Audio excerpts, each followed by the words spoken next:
Thank you, dear Professor, and again, good morning, ladies and gentlemen.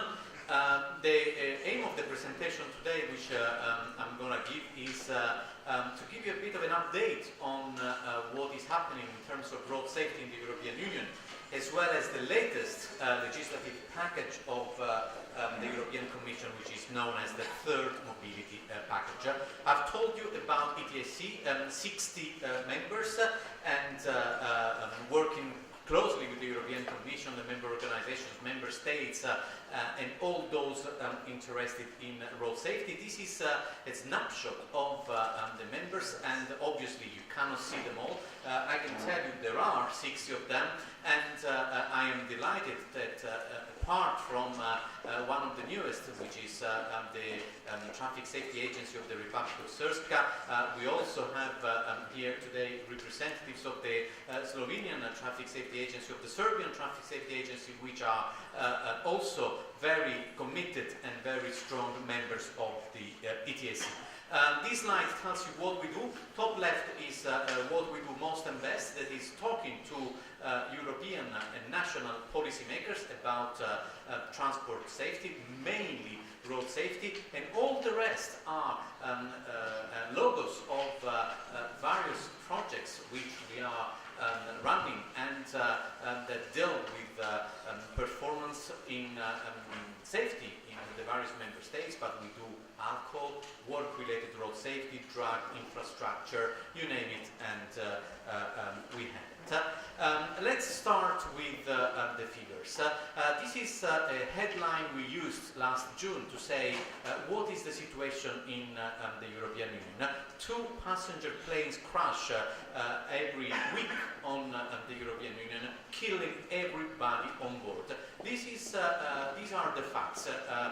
Unfortunately, a very big number, and if that happened in other transport sector different from the road sector, I am sure that more would be done by all those responsible for road safety to tackle what we would consider an unacceptably high number.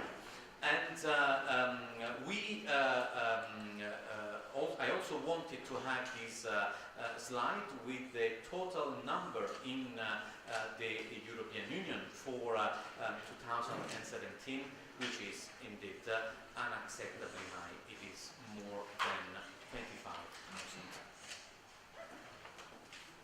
And the European Union has set itself a target to reduce by half the number of road deaths between 2011 and 2020. We started well in the decade, but the last 4 years for which we have data have seen either a small reduction, in one case an increase, in 2 cases stagnation, which means that very likely will be not reaching the 2020 target. This graph tells you how the situation is. The dotted line shows where we should be if we were to be on track to reach the target. The solid line shows that we started very well during the decade, but then the flattening of the curve shows shows this basically, shows that in the last 4 years not enough has been made to reduce the number of road deaths. We have also broken down this for the 32 countries which are part of our PIN project, and again you see the average reduction for the European Union over the first 7 years of the decade has been only 20%, whereas the desired EU 28 progress in order to reach the target should have been 38%. So big distance between the 2 curves, between the 2 horizontal curves, big distance between where we should be and where we are. It also shows that some countries have done great progress in these 7 years. Greece, Estonia, I don't talk about Norway because it's not member of the European Union, so not interested by reaching the target, and Lithuania, which was mentioned before. So some of them are doing well. But what is bad to see is that there are too many countries in yellow and too many countries in red, which means that those who are lagging behind in the reduction, those that will unfortunately contribute to the European Union not reaching the target. Obviously, the fact that you see Greece and Estonia in green here, it doesn't mean that they are the safest countries of the European Union. It means that they are the countries that have done better in reducing the number of road deaths. If we look at the situation in terms of safest and less safe countries, well, you see the safest are in green, and then the more you move towards the red, the less safe is the country. What is bad about this graph is that even if the European Union is only one, actually the road safety situation is different from one country to another. You can be with levels of deaths per million population which are below 20 in some countries, to other countries in red where they are between 71 and 99. And I show you the same situation this time with a graph. Obviously, the situation has improved again between 2010 and 2017, but look at the difference between, for example, being in Sweden, in the UK, in Denmark, in Ireland, and the situation for somebody who is living in Romania, who is living in Bulgaria, where notwithstanding being all members of the European Union, the road safety levels are so much worse. And so far, I have only talked about the number of road deaths. We also need to take into account the importance of serious injuries. Up to a few years ago, in the European Union, we didn't even have a definition of a serious injury. So the same casualty could lead somebody to be considered like a seriously injured person in one country, but not in the other, which is quite ironical. But now we have this definition, and this is an estimate of the European Commission, which we believe is a very conservative estimate, if you want, and we would not be surprised if the figure for serious injuries at European level would be substantially higher than this. What is the European Union doing? Well, are they ignoring this? No, they are not, and we are delighted. The Slovenian Commissioner for Transport, Mrs. Violeta Bulc, is very active. She really cares about road safety. She has managed actually to mobilize in March 2017 all the ministers of transport of the various member states to sign what we call the Valletta Declaration, because it was signed in Malta, where the various ministers and the European Commission decided to continue joining forces for reducing road deaths and, for the first time ever, serious injuries also in the decade to come. And as a consequence of this Valletta Declaration, the European Commission came on back in May 2018 with a new proposal published on that very same day by the European Commission, called the Third Mobility Package. What is the Third Mobility Package? Well, 4 instruments. 2 are legislative, 2 are non-legislative, but are, if I can, as important as the non-legislative ones.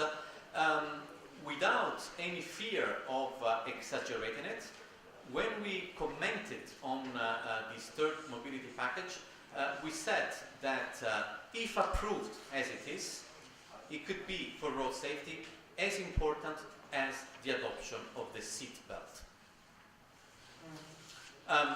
I'll quickly talk about these 4 instruments one at a time. I will start with the first legislative instrument, that is the General Safety Regulation and the Pedestrian Safety Regulation.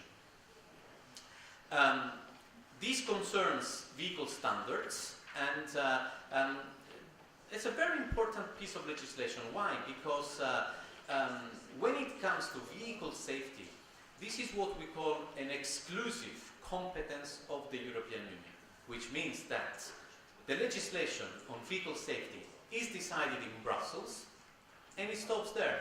It applies then to all the member states of the European Union. So the way a car, a truck will be built in the future will be decided in Brussels, and there is no way that France, Spain, Portugal, Denmark, Germany can change that. They will have to apply it. So a vehicle will be a vehicle constructed in such a way in every country of the European Union. And certainly vehicle safety has been very important in the road safety success story of the European Union.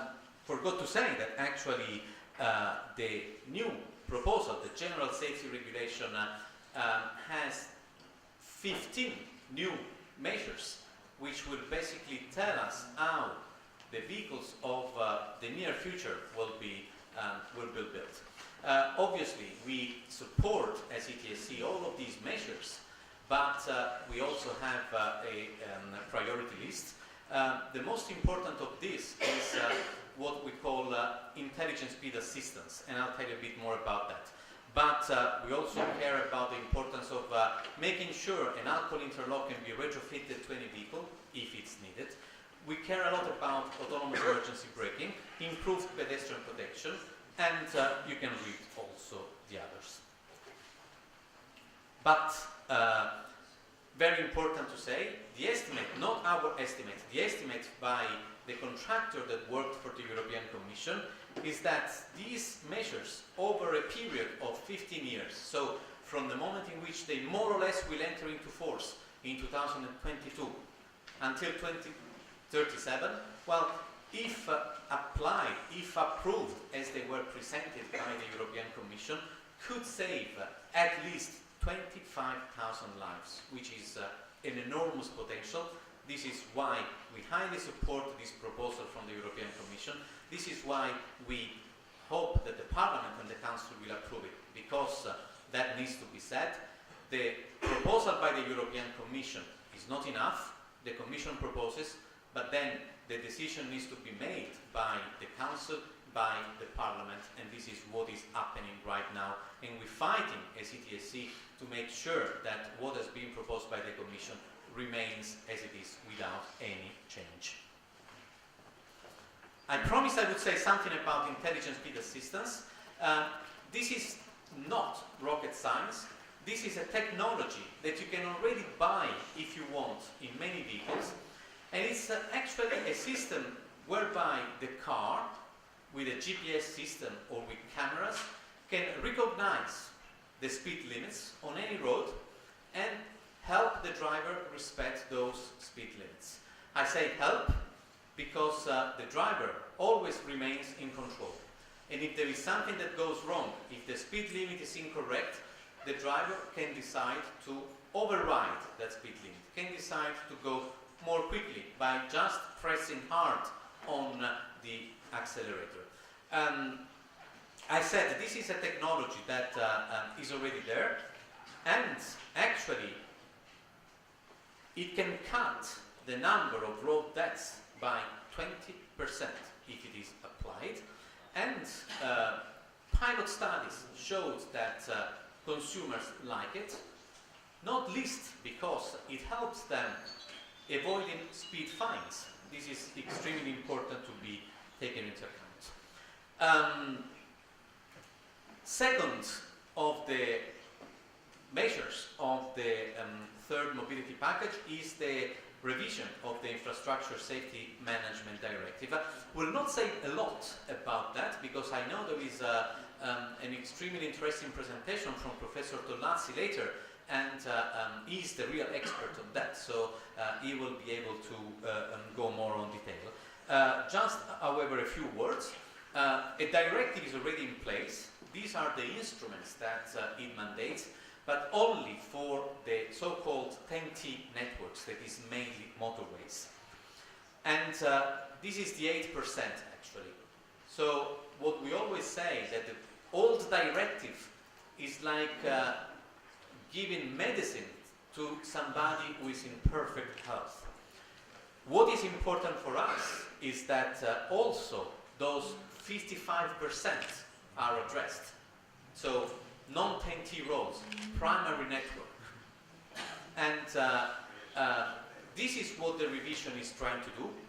That is extending as much as possible to what they call motorways and primary roads outside the 10T, the same instruments of the Infrastructure Safety Directive.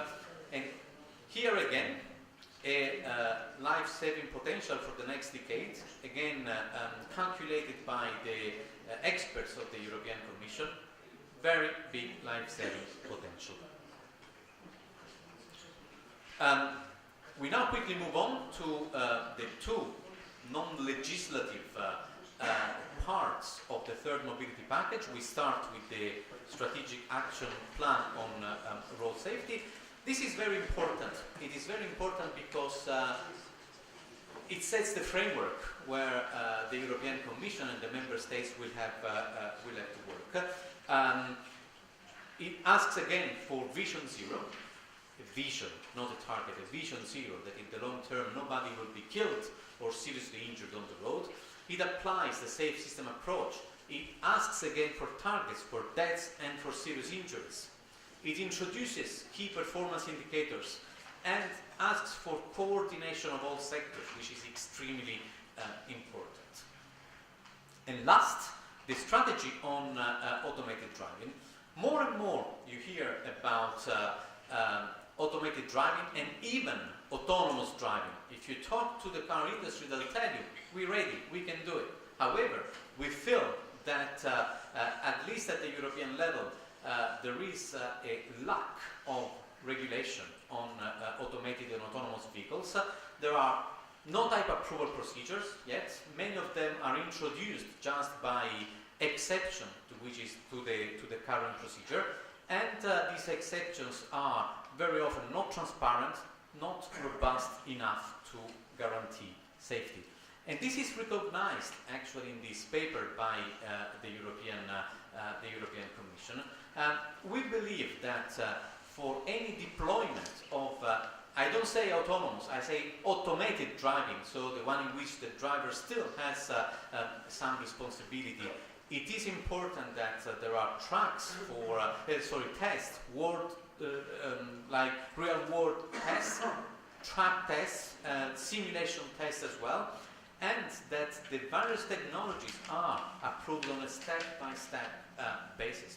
We have to end up in a situation in which automated vehicles should, in a way, pass a comprehensive test, a sort of driving test, as the one that drivers pass already now. Certainly, automated vehicles and autonomous vehicles have some benefits. They reduce the chance for human error.